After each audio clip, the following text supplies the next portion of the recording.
በጌታ በኢየሱስ ክርስቶስ ስም ሰላም እላችኋለሁ። እንዴት ሰነበታችሁ? እግዚአብሔር አምላካችን የተመሰገነ ይሁን። አሜን። ጌታ የተባረከ ይሁን። አሜን። በመካከላችን ሁልጊዜም የሚገኘውና የተገኘው ጌታ ክብር ለእሱ ይሁን። አሜን። ሁላችንንም ባለፈው ሳምንት በተሯሯጥንበት ስፍራ ላይ ከኛ ጋር ሆኖ ዛሬ ደግሞ በጤናና በሰላም እሱን ለማምለክ እሱን ለማወደስ ከእሱ ለመስማትና ለመማር ወደዚህ ስፍራ እንድንመጣ የረዳንና የጠበቀን ስለሆነ ይህ ብቻ እግዚአብሔርን ለማምለክ እግዚአብሔርን ለማወደስ እግዚአብሔርን ለማክበር ምክንያት ሊሆነን ይችላል። ሌሎች ነገሮች ሳይጠበቁ ቀርቶ ማለት ነው። እዚህ ቦታ ላይ እኛ በሰላም በጤና ሳንል ቁጭ ብለን እግዚአብሔርን በምናመልክበት ጊዜ ብዙዎች በዚህኛን በቁጥር የሚበልጡና የሚያክሉ ሰዎች በተለያየ ችግር ውስጥ፣ በተለያየ መከራ ውስጥ፣ በተለያየ ሕመም ውስጥ፣ እስር ቤት ውስጥ፣ ሆስፒታል ውስጥ፣ የተለያዩ ቦታዎች ላይ ነው ያሉ። እነሱ ከኛ የባሰ ኃጢአት ሰርተው አይደለም፣ ወይንም እኛ ከነሱ ጸድቀን አይደለም። ለእኛ ግን እግዚአብሔር ጸጋውንና ምሕረቱን ስላበዛልን ነው በዚህ ስፍራ ላይ ያለነውና እግዚአብሔር አምላካችንን እናመሰግናለን። ክብር ለእግዚአብሔር ይሁን። አሜን። እንግዲህ ዛሬ እግዚአብሔርን ቃል ማካፈላችሁ የእግዚአብሔር ኃይል በሚል ነው። እግዚአብሔር ኃይል ወይንም ኃይል የእግዚአብሔር ነው የሚል ነው። ምክንያት አለኝ ይህንን ርዕስ የመረጥኩበትና በዚህ ላይ ለመናገር የፈለኩበት ቤተ ክርስቲያናችን የንጉሡ ሕያው ዓለም አቀፍ ቤተ ክርስቲያን ከተመሰረተች እና ከተተከለች በዚህ ስፍራ ላይ በተለይ 7 ዓመት አካባቢ ሆኖናል። 7 ዓመት ማለት ያው በእግዚአብሔር ወይንም አቆጣጠር ሙሉ ማለት ነው፣ ብቁ ማለት ነው። ስለዚህ እዛ ደረጃ ላይ አድርሶናል። እግዚአብሔር የተመሰገነ ይሁን። በእነዚህ 7 ዓመታት በአንድም ሆነ በሌላ በድካምም ሆነ በብርታት እኛም እያገለገልናችሁ እናንተም እየተገለገላችሁ እናንተም እግዚአብሔር በሰጣችሁ ጸጋ እያገለገላችሁ እዚህ ደረጃ ላይ ደርሰናል እና ከዚህ በኋላ ደግሞ በተለየ ሁኔታ በተለያየ ኃይል በተለየ አቅም መውጣትና መሄድ መቻል አለብን። ከዚህ የተነሳ እንደዛ ደግሞ ሊያስኬደን የሚችል እግዚአብሔር ኃይል ብቻ ስለሆነ በእነዚህ ባለፉት ጊዜያቶች ባገለገልናቸው አገልግሎቶች ያየናቸው ድካሞች ከኛ ጋር እንዳይቀጥሉ፣ ጉድለቶች ከኛ ጋር እንዳይኖሩ፣ በግል ሕይወታችንም ቢሆን በአገልግሎታችንም ቢሆን በቅድስናና በጽድቅ በሕይወታችን በመምራትም ቢሆን አቅምና ጉልበት ያጣንበት ሁኔታዎች ኖሮ ተሸንፈን የምንመላለስበት ሁኔታ እንዳይኖር ይህንን ደግሞ መወጣት የምንችልበት ብቸኛው የኃይል ምንጭ እግዚአብሔር ስለሆነ ያንን የኃይል ምንጭ እግዚአብሔር ቃል በመቅዳት ቀጥሎ ደግሞ ኃይልን እና ጸጋን ተሞልተን መሄድ እንድንችል የሚያስችለንን ኃይል ለመቀበል የኃይል ምንጭና ሶርስ የሆነውን እግዚአብሔርን ዛሬ እንድንገናኝ ስለመለክ ነው። በተለይ መዝሙረ ዳዊት ምዕራፍ 63 ቁጥር 11 ላይ እንዲህ የሚል ቃል ታገኛላችሁ። እግዚአብሔር አንድ ነገር ተናገረ፣ እኔም ይህንን ብቻ ሰማሁ። ኃይል የእግዚአብሔር ነው። እግዚአብሔር አንድ ነገር ተናገረ፣ እኔም ይህን ብቻ ሰማሁ። ኃይል የእግዚአብሔር ነው። ኃይል የማን ነው? እግዚአብሔር ነው። ይህንን የተናገረው በዚህ ስፍራ ላይ እግዚአብሔር ራሱ ነው። ኃይል የእግዚአብሔር ነው ብሎ የተናገረው ዳዊት አይደለም። ዳዊት ሰሚ ነው። የሰማውን ነው እዚህ ጋር እየመሰከረው። የኃይሉ ባለቤት የሆነው እግዚአብሔር ግን ምን ብሎ ተናገረ? ኃይል የእግዚአብሔር ነው ወይንም ኃይል የኔ ነው ብሎ ነው እግዚአብሔር የተናገረው። ስለዚህ ምን ይላል? አንድ ነገር ተናገረ፣ እኔም እሱን ብቻ ሰማሁ። ኃይል የእግዚአብሔር ነው። ስለዚህ የኃይል ምንጭ ማን ነው? እግዚአብሔር ነው። እኛ የእግዚአብሔር ሰዎች ከእግዚአብሔር ጋር ለመኖር ኃይል ያስፈልገናል። የእግዚአብሔር ኃይል። እኛ የእግዚአብሔር ሰዎች እግዚአብሔርን ለማገልገል ኃይል ያስፈልገናል። የእግዚአብሔር ኃይል።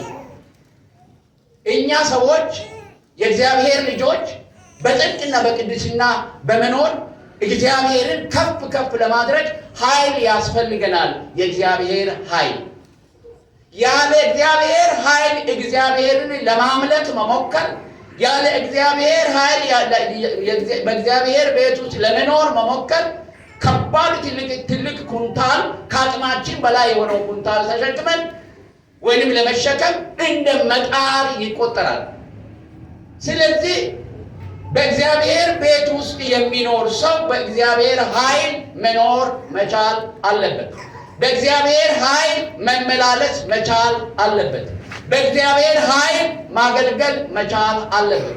ሰው አለበለዚያ ለእግዚአብሔር ቃልና ለእግዚአብሔር ተሰጥቶ እግዚአብሔርን ማገልገል አይችልም። በእግዚአብሔር ቤት ውስጥ መኖር አይችልም። ምክንያቱም ከእግዚአብሔር ቤት በታች ኃይልና አቅም ያላቸው በርካታ ሰውንና እግዚአብሔር ሰዎች የሚፈትኑ ነገሮች ስላሉ፣ ሰይጣን ኃይል አለው፣ ስጋ ኃይል አለው፣ ዓለም ኃይል አላት። በዓለም ውስጥ የሚኖር ሰው የእነዚህ የሶስት ጠላቶች ጋር ሲዋጋ የሚኖር ነው። ከሰይጣን ጋር ውጊያ ያለበት፣ ከዓለም ጋር ውጊያ ያለበት፣ እንዲሁም ደግሞ ከሰይጣን ከዓለምና ከስጋ ተፈጥሯዊ ማንነታችን የወደቅን ሰዎች በመሆናችን ምክንያት ከራሳችን ጋርም እየታገልን የምንኖር ሰዎች ነን። ይህንን ጦርነት አሸንፈን ለእግዚአብሔር ለመኖርና ለመብቃት የእግዚአብሔር ኃይል ያስፈልገናል። እግዚአብሔር የኃይል ምንጭ ስለሆነ እዚህ ጋር ድምፅ በሚገባ መስማት የቻልነው፣ ሌሎቻችሁም እኔን በተገቢው መንገድ ማየት የቻላችሁት እዚህ ቦታ ላይ የሚበራ ብርሃን ስላለን፣ ይሄ ብርሃን ኃይሉን የሚቀዳው ከዚህ ከአምፑሉ አይደለም። አምፑሉ ሄዳችሁ ሱቅ ውስጥ ቢታዩት ብርሃን አይሰጥም። ብርሃን የሚሰጠው እዚህ ጋር ከተዘረጋው መስመር ጋር ሲገናኝ፣ ይህ መስመር ደግሞ ሄዶ ከኃይል ምንጭ ጋር ይገናኛል። ያ ኃይል ከምንጩ ነው እየተላለፈ ወደዚህ የሚመጣውና አስፈላጊ ለሰው ልጆች አስፈላጊ የሆነውን አገልግሎት የሚሰጠው። ሰውም የእግዚአብሔር ሰዎችም ከእግዚአብሔር ቃል ልክ እንደዚሁ መገናኘት ከኃይሉ ጋር መገናኘት ካልቻሉ በእግዚአብሔር ፊት ያማረ የደመቀ ሕይወት መኖር አይችሉም። እግዚአብሔርን ማገልገል አይችሉም። እግዚአብሔርን በማገልገል ደስ ማሰኘት አይችሉም። አንዳንድ ጊዜ አገልግሎታችን እኛን ደስ ሊያሰኘን ይችላል፣ ሰዎችንም ሊያስደስት ይችላል።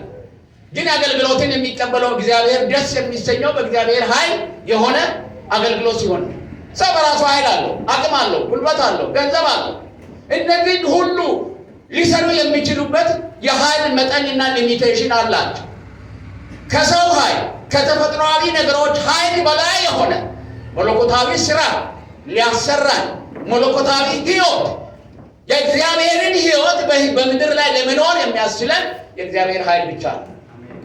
እግዚአብሔር ደግሞ ይህንን ኃይል ለመስጠት ፈቃደኛ ነው። ልክ እዚህ ኤሌክትሪክ ላይ ኔጌቲቭ እና ፖዚቲቭ የሆኑ ኃይልንና ኒውትራል የሆነውን ማነው ይዞ የሚመጡ ሁለት ሽቦዎች አሉ። እነዛ ሁለት ሽቦዎች በተገቢው መንገድ በዚህ ቦታ ላይ ካልተገናኙ ብርሃን መስጠት ይችላል? አይችልም። አንዱ ከተቋረጠ ይችላል? አይችልም። የእግዚአብሔርም ኃይል ወደኛ ሕይወት የሚመጣባቸው ሁለት መንገዶች አሉ። አንደኛውና የመጀመሪያው ነው ዛሬ ልነግራቸው የሚፈልገው። ልክ እንደ ሽቦ እነዚህ ሁለት ነገሮች በሕይወታችን ውስጥ በሚገባ መጥተው እንደ ሶኬት ከዛ ጋር መገናኘት ካልቻልን ሚዛናዊ የሆነ የእግዚአብሔር ኃይል ኖሮን ጌታን ማገልገል አንችልም። ሊገላችሁ እነዚህ ሁለት ነገሮች ምንድን ናቸው? የእግዚአብሔር ቃልና የእግዚአብሔር መንፈስ። ስለዚህ እግዚአብሔር ኃይሉን ወደ ልጆቹ የሚያመጣው ወደ ልጆቹ የሚልከው በቃሉና በመንፈሱ አማካይነት ነው። በቃሉና በመንፈሱ አማካይነት ነው። ቃሉና መንፈሱ ኔጌቲቭ እና ፖዚቲቭ ሽቦ ሆኖ እኛ ደግሞ አምፑል ሆነን ለዓለም እንድናበራና እንድንኖር እግዚአብሔር ይፈልጋል። ስለዚህ ከቃሉ ጋር በተገቢው መንገድ ከእግዚአብሔር መንፈስ ጋር በተገቢው መንገድ የተገናኘን መሆን ያስፈልገናል። ስለዚህ መንፈስ ቅዱስ የሚሰጠን ኃይል አለ፣ የእግዚአብሔር ቃል የሚሰጠን ኃይል አለ። ነገር ግን ለመንፈስ ቅዱስም ሆነ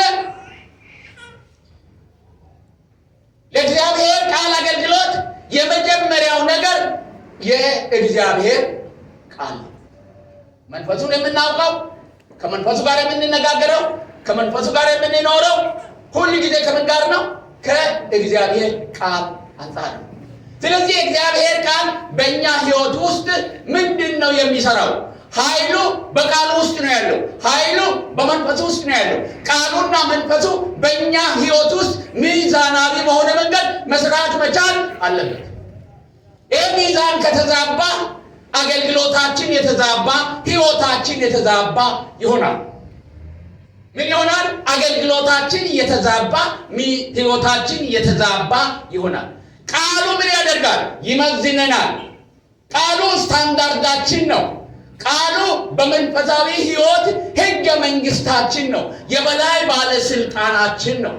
ክርስቲያኖችን ክርስቲያን የሚያሰኘው አንዱ እምነት ምን እንደሆነ ታውቃላችሁ? የእግዚአብሔር ቃል የበላይ ባለስልጣንነት በእኛ ሕይወት ውስጥ በፈቃዳችን ማንገሳችን ነው። ስለዚህ ይህ የእግዚአብሔር ቃል ወደኛ ሕይወት ሲመጣ የእግዚአብሔር ቃል የመጀመሪያው ነገር የሚያደርገው ምን እንደሆነ ታውቃላችሁ? የእግዚአብሔር ቃል ኃይል የመጀመሪያው ነገር የእግዚአብሔር ቃል ኃይል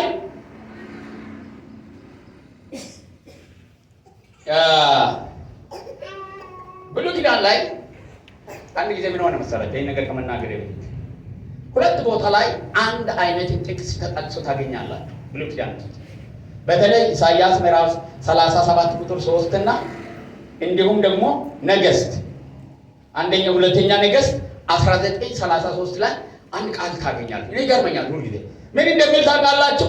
እነሱም ሕዝቅያስን እንዲህ ይላል፣ ይህ ቀን የመከራ የተቅጣጥም የዘለፋም ቀን ነው። ልጆች የሚወለዱበት ጊዜ ደርሷል። ለመውደድ ኃይል የለም።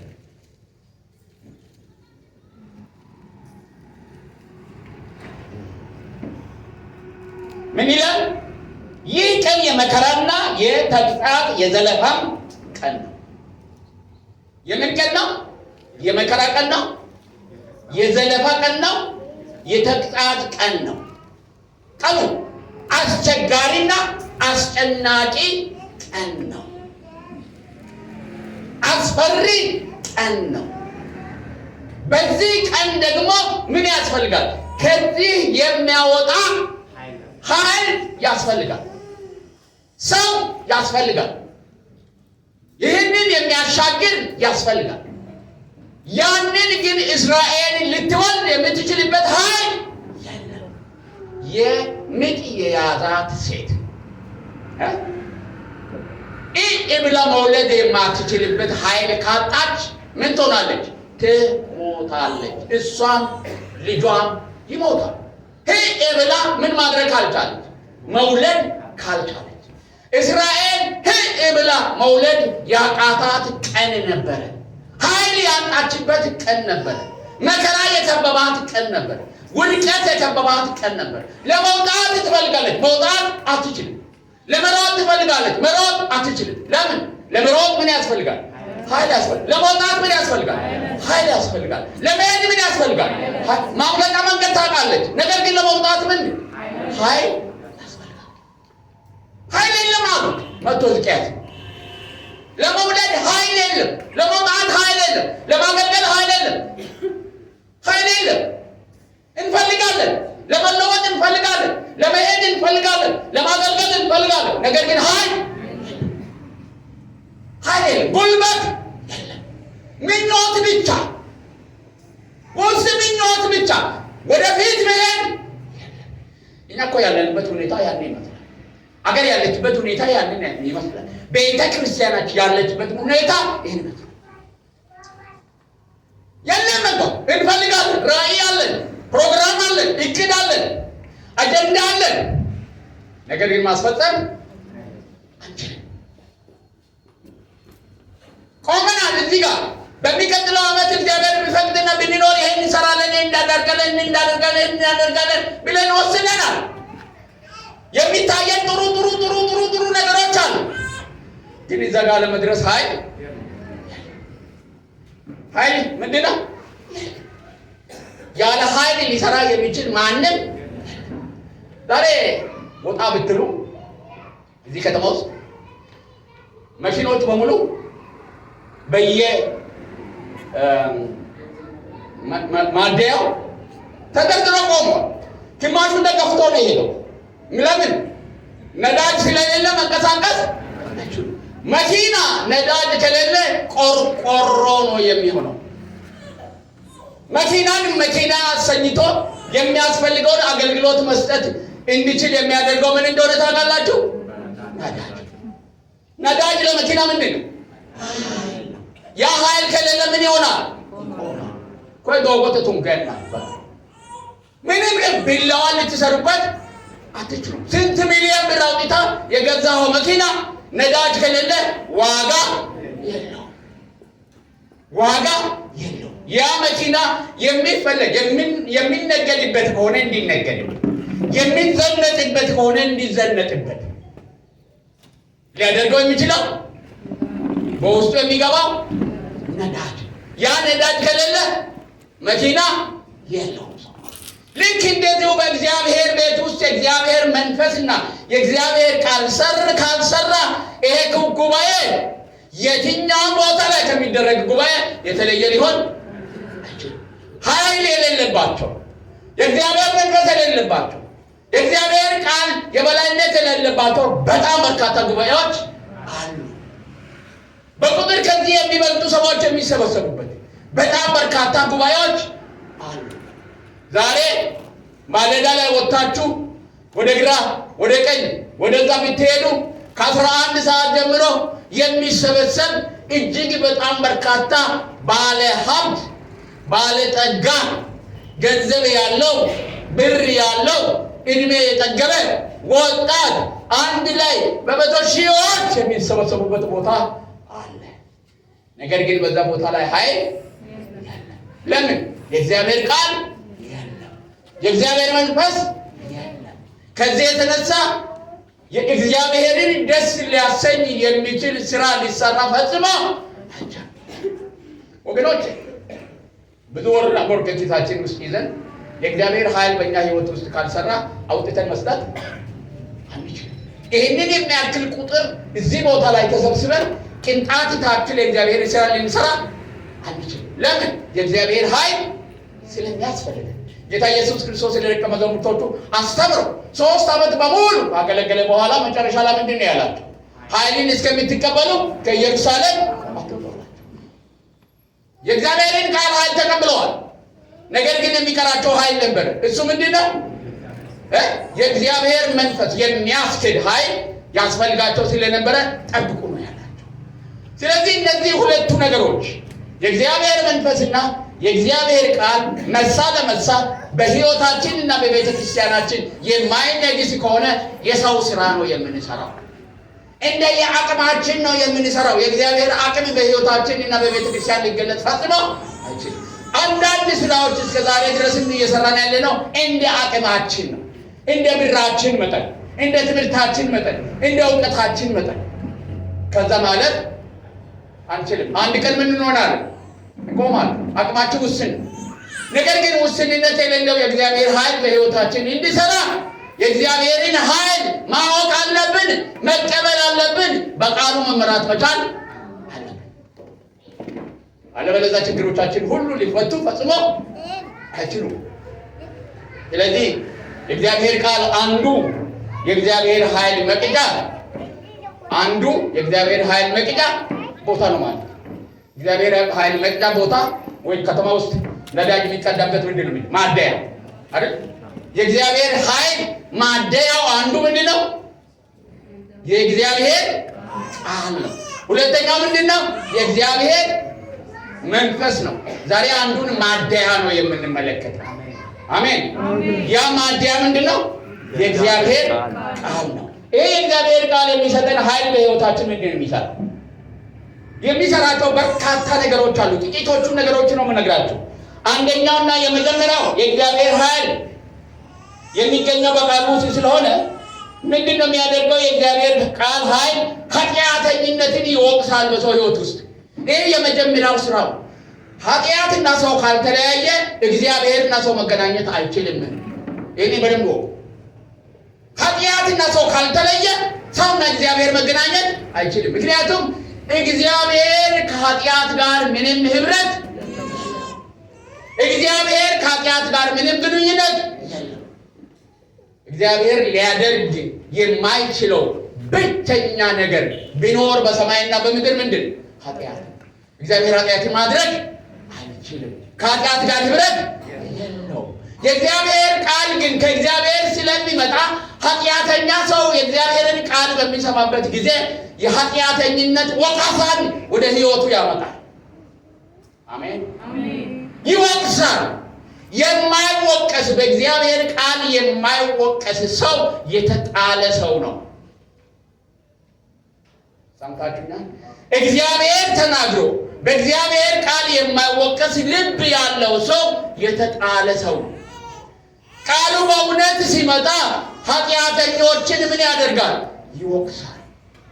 ብርቱ ይሁኑ፣ ኃያል ይሁኑ፣ የሃይማኖት መሪ ይሁኑ፣ ረጅም ዘመን የቆዩ ይሁኑ፣ የእግዚአብሔር ቃል በመጀመሪያ ቀን ቃሉ መምጣቱን የምታውቁት ቃሉ ወደኛ ህይወት ሲመጣ የእግዚአብሔርን ጽድቅ ይዞ ስለሚመጣ ያ የእግዚአብሔር ጽድቅ ከኛ ጽድቅ ጋር አብሮ ስለማይሄድ ቃሉ ይወቅሳል።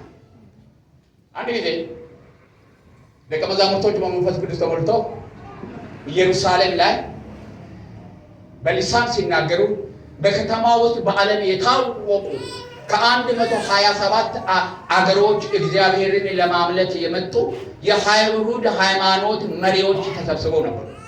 የምን መሪዎች? የአይሁድ ሃይማኖት መሪዎች። በምድር ላይ ራሳቸውን የእግዚአብሔር ተወካይ አድርጎ የሚቆጥሩ በእግዚአብሔር ቃል ዕውቀት እጅግ በጣም ምን የሆኑ እጅግ በጣም አንቱ የተባሉ ሰዎች በኢየሩሳሌም ላይ ተሰብስበው ነበር። ነገር ግን ከጌታ ከኢየሱስ ክርስቶስ ጋር የነበሩት ደቀ መዛሙርቶች በማህበረሰቡ መካከል እጅግ በጣም ደካማ ተደርጎ የሚቆጠሩ አሳ አጥማጆች ስለነበሩ ማህበረሰቡ ምን የሚያደርጋቸው ናቸው? የሚንቃቸው ናቸው። የሚንቃቸው። ስለዚህ ከነሱ ንግግር ብዙ ሰው የሚጠብቀው ነገር የለም። በተለይም የእምነት የሃይማኖት ጉዳይን በሚመለከት በሚያነሱበት ጊዜ እነዚህ ሰዎች እነማን ናቸው የተባሉ የሚናቁ ሰዎች ናቸው። አንድ ቀን ጌታ ኢየሱስ ክርስቶስ ከሄደ በኋላ የሰጠው ተስፋ ቃል ተፈጽሞ መንፈስ ቅዱስን ተሞልተው ድምፃቸው ከፍ አድርገው እግዚአብሔርን ሲያመሰግኑ ምን ተፈጠረ ብለው ያ ሁሉ ህዝብ መጣ። ከመጣ በኋላ ምን እንደሆኑ ሰዎች የየራሳቸውን ግምት ሰጡ። አንዳንዶቹ ሰክረዋል ይላሉ፣ አንዳንዶቹ አብደዋል ይላሉ፣ አንዳንዶቹ ሌላ ነገር ነው የሚናገሩት። የተሰማቸውን ሁሉ ነው። አንዳንዶቹ ግን ፈርተዋል። ምክንያቱም ወደዛ ስፍራ ላይ የሚሄዱት እነዚሁ ትናንሽ ሰዎች ከ127 አካባቢ በመጡት ቋንቋዎች እግዚአብሔርን ሲያመሰግኑና ሲያከብሩ ስለሰሙ እንዴ ከኔ አገር የመጣ ሰው አይደለም፣ ይሄ በኢየሩሳሌም የሚኖሩ ናቸው፣ የሚናገሩት ቋንቋ አርማይክ ነው ወይ ከዛ አልፎ የይሁድ ቋንቋ ዕብራይስጥ ነው። ከዛ ውጭ ያለውን ቋንቋ ከታውቆ ነው እነዚህ ሰዎች የሚናገሩት። የነበሩት 120 የሚሆኑ ናቸው። ሰዎቹ የመጡት ከ127 ሀገሮች ናቸው። ስለዚህ የተለያዩ ቋንቋዎችን እየተናገሩ ስለሰሟቸው ለነገቱና ለመስማት ፈልገዋል። እግዚአብሔር ምናቸውን ሲከፍት ነው? ልባቸውን ሲከፍት በመጀመሪያ ደረጃ ላይ ለመስማት ጆሮ ይከፈታል። ጆሮአቸውን ከፍተው ነው ሲያዳምጡ የነበሩትና ሰዎች እናንተ እንደምትሉት አለ ተነሱ። እነሱ ቆሙ።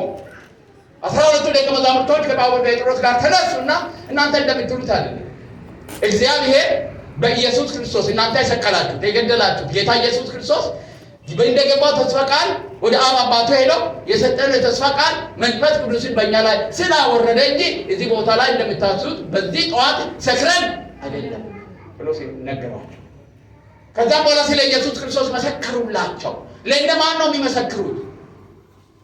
ለሃይማኖት መሪዎች ነው የሚመሰክሩት። የብሉይ ኪዳንን በሚገባ የሚረዱ የሚተረጉሙ የሚተነትኑ እግዚአብሔርን ለማምለክ የመጡ ሰዎች ደግሞ የእግዚአብሔርን ዓላማና የማዳን ስራን መሰከሩላቸው፣ ቃሉን ነገሯቸው። እናንተ ሰቀላችሁትን ክርስቶስን እግዚአብሔር ምን አድርጎ አክብሮት፣ እሱ ደግሞ ምንን አፈሰሰ? መንፈስ ቅዱስን አፈሰሰልን፣ የገባውን ተስፋ ቃል ፈጸመው ብሎ ሲነግሯቸው ሰዎች አሉ። አሁን ልባቸው በምን ሆነ? ተነካ፣ ተጸጸቱና ታዲያ እኛ ምን እንደምንድን ነው የሃይማኖት መሪዎች ለአሳ አጥማጆች ምን እንዲያደርጓቸው እንዲነግሯቸው የሚጠይቁት? አስቡ። ለአሳ አጥማጆች ቴዎሎጂ ገብቶ ላልተማሩ፣ እውቀት ለሌላቸው፣ መጽሐፍ ቅዱስን በተገቢ መንገድ ላላጠኑ፣ ከኢየሱስ ክርስቶስ ጋር ብቻ ላሳለፉ፣ አሳ ለሚሸጡ፣ ትናንትና ኢየሱስ ክርስቶስ ሲሰቀል ለሸሹ፣ ዛሬ ኃይል ስለተቀበሉ በእነዚህ ሰራዊት ፊት ለቆሙት ምን እናድርግ? መንገዱን ንገሩ። ልባቸው ምን ስለሆነ? ስለተጸጸተ፣ በኃጢአተኝነት ውስጥ እንዳሉ በእግዚአብሔር ቃል ስለተገነዘቡ ምን አደረጋቸው? የእግዚአብሔር ቃል ኃይል እንዲጸጸቱ አደረጋቸው። ጥሩ ጸጸት፣ መልካም ጸጸት ወደ ሕይወት ያመጣል፣ ወደ ድነት ያመጣል፣ ከእግዚአብሔር ጋር መታረቅ ያመጣል። ይህንን በጣም ጥሩ መካሪ ስለመከራ አይደለም ሰው የሚጸጸተው ይገራል። ቆንጆ ሳይካትሪስት ወይም ሳይኮሎጂስት ወይም አንድ አዋቂ አንቶ የተባለ ሰው ስለመከረ አይደለም። ይሄ ሕያው የሆነ የእግዚአብሔር ቃል ወደ ሕይወታችን ሲመጣ ይህንን የእግዚአብሔርን ቃል ስናነብ፣ ይህን የእግዚአብሔርን ቃል ስንሰማ፣ ይህን የእግዚአብሔርን ቃል ስናጠና ሕይወታችንን ጠቅ ያደርጋል። ሃሌሉያ! ምን ያደርጋል? ጠቅ ያደርጋል። ቃሉ ምንድን ነው? ሰይፍ ነው። ነፍስንና ጅማትን ልክ እንደዚሁ ማለት ነው። ቅድም እንደነበርኩት ምን ያደርጋል? ይወጋል፣ ይመግባል፣ ኃይል ያስተላልፋል።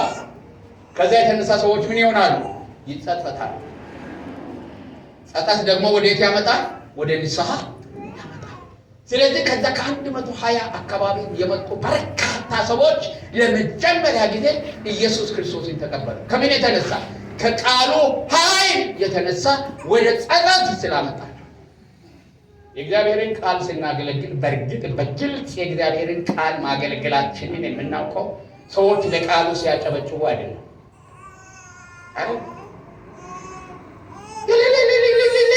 አሰኝተን ለቃሉ ሰዎች ሲያጨበጭቡ አይደለም። ሰዎች በእግዚአብሔር ቃል ተነክተው እንባ ሲያፈሱ ሲጸጸቱ ነው። ሕይወታቸውን ከቃሉ ጋር አገናዝበው ጎሎ በመገኘታቸው ምክንያት ቃሉ ነክቷቸው ንስሐ ሲገቡ ነው።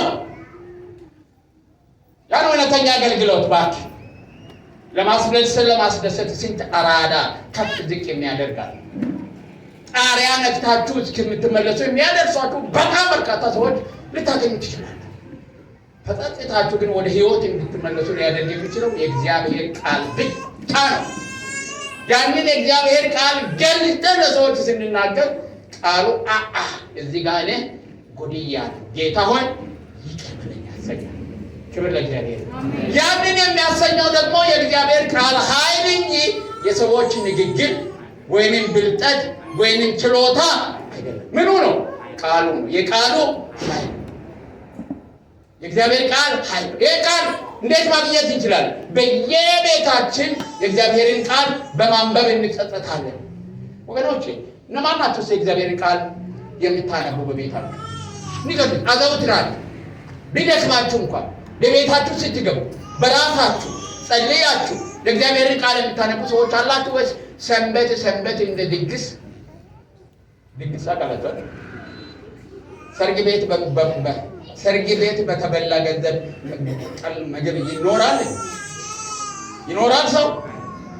በድግስ ቤት ምግብ ይኖራል ሰው? እሁድ እኮ ድግስ ይቀራል። እዚህ ቦታ ላይ ስትመጡ አሳምረን የምንጠብቀው የምንደግሰው ድግስ አለ። ያቺ ድግስ ከአንድ ቀን አታልፉ፣ ለሕይወት አታኖራችሁ። ልንገራችሁ በግላችሁ እግዚአብሔርን ቃል የማታጠኑና የማታነቡ ከሆነ እናንተ አደጋ ላይ ናችሁ። እኔ በዚች ቤተ ክርስቲያን ውስጥ የእግዚአብሔርን ቃል ፈርቶና የእግዚአብሔርን ቃል ፈልጎ በግሉ የእግዚአብሔርን ቃል የሚመገብ ማህበረሰብ መፍጠር ነው የቤተ ክርስቲያናችን ዓላማ፣ ወይንም የአገልግሎታችን ዓላማ፣ ወይንም የንጉሱ ያ ቤተ ክርስቲያን ራዕይ ይሄ ነው። ለሰው የሚጠቅሙ በጣም በርካታ ነገሮች አሉ። ሁሉን እኛ ማድረግ አንችልም። ሁሉን ማድረግ የሚችል እግዚአብሔር ብቻ ነው። እኛ ግን ማድረግ የምንችለው ነገር ይሄ ካምባቱ ባይብል ወደ እግዚአብሔር ቃል ተመለሱ። እግዚአብሔር ቃል መመገብ የምንችለው በቤታችን ራሳችን ነው። መጽሐፍ ቅዱስ ያላችሁ በቤታችሁ ወይም በስልካችሁ ውስጥ መጽሐፍ ቅዱስ ያላችሁ እጃችሁን አሳዩ። ከፈር ጎደለ ይደክማችኋል አላችሁ ሁላችሁ እሺ የምታነቡ በዚህ ሳምንት መጽሐፍ ቅዱስ ያነበባችሁ እጃችሁን አንሱ። ከፈር እጃችሁ ወደ ላይ ከፈር በቁጥር ጥቂቶች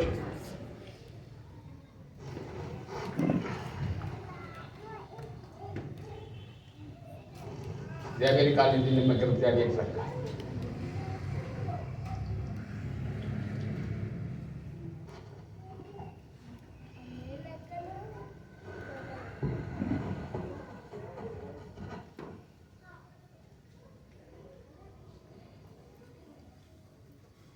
ሁለተኛ የእግዚአብሔር ቃል ኃይል የሚሰጠን ተጠጥተን ወደ እግዚአብሔር እንድንመለስ ብቻ ሳይሆን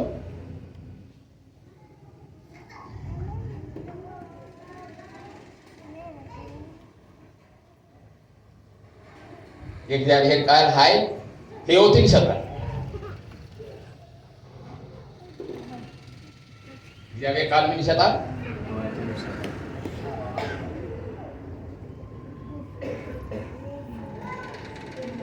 ሕይወትን ይሰጣል። መጽሐፍ ቅዱሳችን እንደዚህ ይላል፣ ዳግመኛ የተወለዳችሁት ከሚጠፋ ዘር አይደለም። አሜን። ባህል ሞቃል ይታረ በጣም ነው የሚሞቀው። ምን ያስፈልገናል ታዲያ? እንደናንተ ያላችሁ እንለቅ እናንተሽ እዚህ ቁጭ ብላችኋል፣ ኃይል ትሰበስባላችሁ። እዚህ ጋር ያለው ሰው እኮ ማለቁ ነው። እዚህ ጋር የሚወጣ ሰው እዚህ ጋር 3 ቬንቲሌተሮች ያስፈልጉ። እኔ አንዱን እገዛለሁ። እዛ ጋር ያለው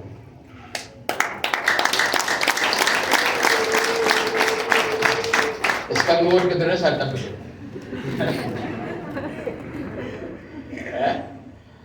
አንድ እገዛለሁ። እኔ እዛ ጋር ያለው ዋጋውን የ10 ሺህ ብር ሊሆን ይችላል መሰለኛል። እዛ ንብረት አይመስለኝም። 3 ነው የሚያስፈልገን። ማን ነው ሌላ የሚገዛ? ያሳሰባችሁ ሰዎች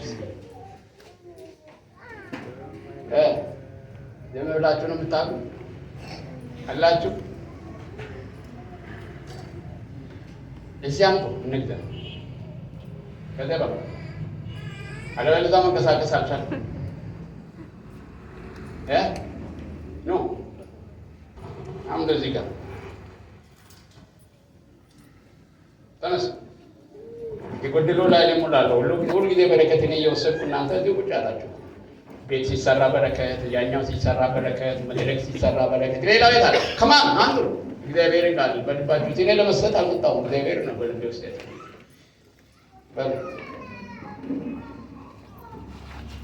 ቬንቲሌተር ከሌለ ያው ቤታችን እንደምታውቁት በዛም ብረት ነው። አንተ ያላችሁ ነገር ትንንሽ ነገር ካላችሁ ይዛችሁ እንዳትሉ። ኪሳችሁ ውስጥ ያለው ነገር ይዛችሁ እንዳትሉ። ዛሬ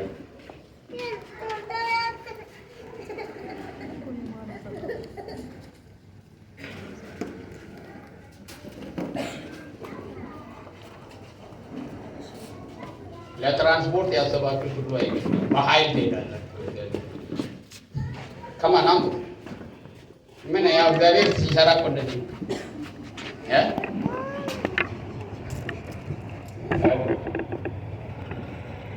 ያው ብዙ ጊዜ ታውቃላችሁ እኛ ቤተክርስቲያን ውስጥ ገንዘብ አምጣው ነው። ምክንያቱም ቤተክርስቲያን በሰዎች እጅ በሚወጣ ገንዘብ አትታመኑ። የምትታመነው በምንድን ነው? በጌታዋ ነው። እግዚአብሔር የተመሰገነ ነው። ጌታ ደግሞ ሰዎች ነው ያሉት። አንዱና አንዱ እንደምትደግሙት ሙላት ሳትወድቁ በፊት በሙቀት ሳትወድቁ በፊት ነውና በብራችሁ ደቁ።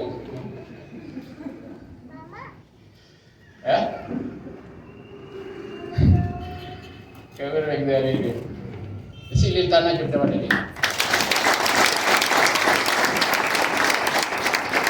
ጌታ የተመሰገነ ይሁን። ጨርሳችኋል? መስጠት የምትፈልጉ ቃል መግባት የምትፈልጉ አላችሁ? እጃችሁን አመጣለሁ እኔ ዛሬ የለኝም የምትሉ አሳዩኝ። የኔ እሺ አለች እዚህ ዘጋየት አለ እጆችን መዝግብልኝ። በቃ ይሄው ነው ስራው፣ እግዚአብሔር ስራ ስለሆነ ከማግኘት እዚህ ሲወርቅ እያያችሁ ዝም አትበሉ። እዛ ጋር ማሰር ተቀበሉ።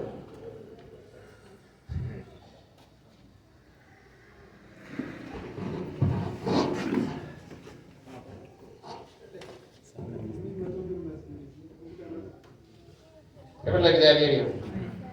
ሴቶ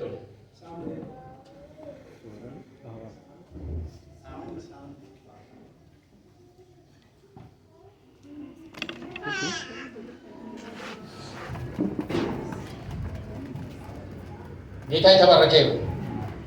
ይበቃናል። እዛ ጋር ያላችሁ አለ ከፍ አድርጉ።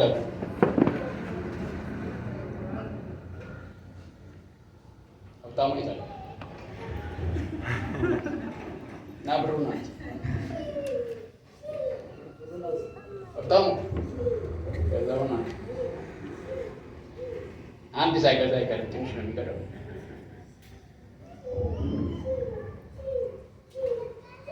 ኃይለኛ ሙቀት አለ እዚህ ጋር። እኛ ብዙ ጊዜ ካርቦሃይድሬት የማንበላ ሰዎች፣ ትንሽ ኃይል ሰጪ የሆኑ ምግቦችን የማንበላ ሰዎች አንዳንዴ ይደክመናል እንደዚህ አይነት ቦታ ላይ።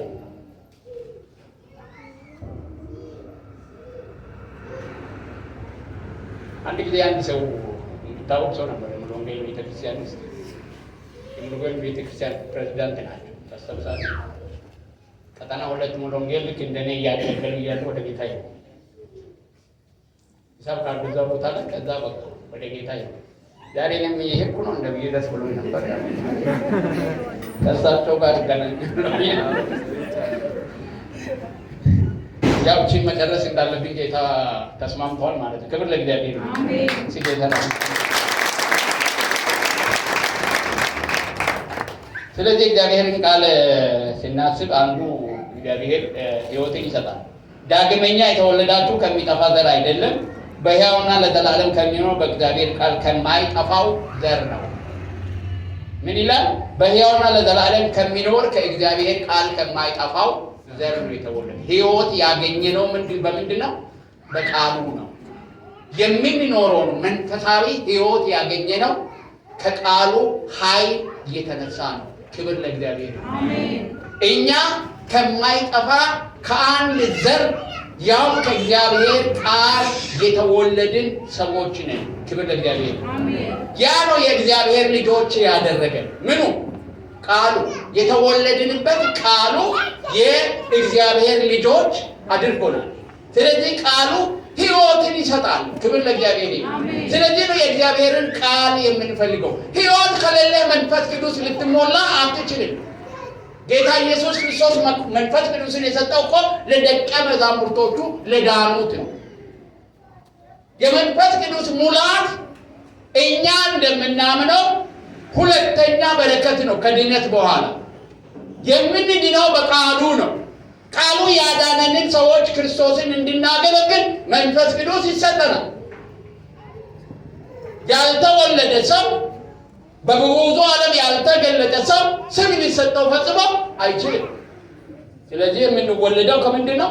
ከቃሉ ነው። ቃሉ መወለዳችን ነው። በቃሉ የተወለድን የእግዚአብሔር ልጆች ነው። ክብር ለእግዚአብሔር ይሁን። ስለዚህ ቃሉ ምን ይሰጠናል? የምንወለድበትን ምን ይሰጠናል? እምነት ይሰጠናል። ሰው ዳግመኛ የሚወለደው ብቸኛ መንገድ መጽሐፍ ቅዱስ ስለ ኢየሱስ ክርስቶስ ሞትና ትንሣኤ የተናገረውን በእምነት በልባችን በመቀበል እና በማሰላሰል ነው። አራተኛውን ልንገራችሁ እና አበቃለሁ። የእግዚአብሔር ቃል ኃይል የድነት እምነትን ይሰጣል። እምነት መጽሐፍ ቅዱሳችን እንግዲያስ እምነት ከመስማት ነው፣ መስማትም ከእግዚአብሔር ቃል ነው ይላል። እምነት ከየትም አይመጣም። እምነት ከመስማት ነው የሚመጣው። መስማት ደግሞ እምነትን የሚሰጠው የእግዚአብሔር ቃል ነው። ብዙ ነገር እንሰማለን። ቴሌቪዥኖቻችን፣ ስልኮቻችን፣ ሬዲዮኖቻችን ብዙ ነገር ያሰሙናል። እነዚህ ነገሮች ግን እምነትን ሊሰጡን አይችሉም። በተለይም የድነት እምነትን ሊሰጡን አይችሉም። የድነት እምነትን የሚሰጠን ምንድን ነው? የእግዚአብሔር ቃል። ለዚህ ነው ሁሉ ሰዎች የእግዚአብሔር ቃል መናገር ያለው። እምነት ማግኘት የሚችሉት ከኛ ምክር ሳይሆን ከእግዚአብሔር ቃል ስለሆነ የእግዚአብሔር ቃል በሕይወታችን ተዘብተን ወደ ንስሐ እንድንመጣ ይወቅሰናል። የእግዚአብሔር ቃል የምንወለድበትን ኃይል ይሰጠናል። የእግዚአብሔር ቃል ደግሞ እምነትን ይሰጠናል። ቃሉን በማመን ነው ሰዎች የሚድኑት እና በዚህ ከእግዚአብሔር ቃል ጋር መገናኘት እንድንችል እግዚአብሔር ይርዳል። አሜን። ጸልይ። በሚቀጥለው ሳምንት